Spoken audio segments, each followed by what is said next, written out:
I think some people think that they really are good at handling stress. But if you started to peel some of that away from them, they would probably crash, right? The stress might actually be the thing that's just kind of holding them together to keep them from falling apart.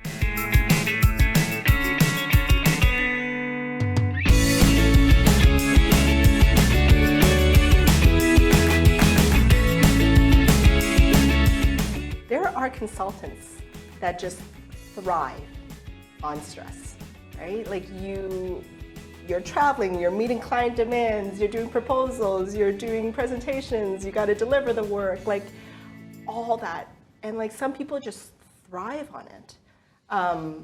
Where do you kind of see the balance, and how do you juggle that between that thriving part of it and then the detrimental part of it? Yeah, I do think that there's some people who do really well on reasonable amounts of stress.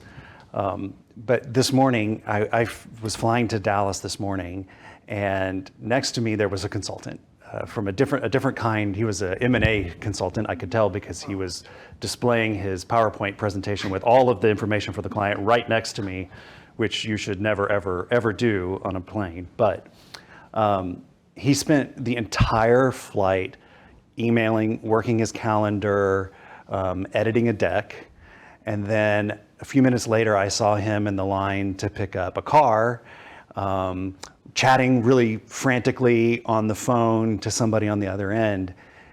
He did not look like a happy person, right? He looked like a person who was worn out. It's only Wednesday of the week, and he's already fried.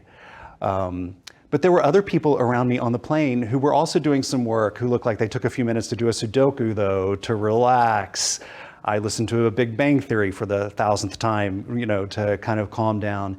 I think some people think that they really are good at handling stress. But if you started to peel some of that away from them, they would probably crash, right? The stress might actually be the thing that's just kind of holding them together to keep them from falling apart. I think you can't run that hot for that long without having some consequences in your life. Something will eventually give. It might be your health, it might be your mental health, something will eventually give.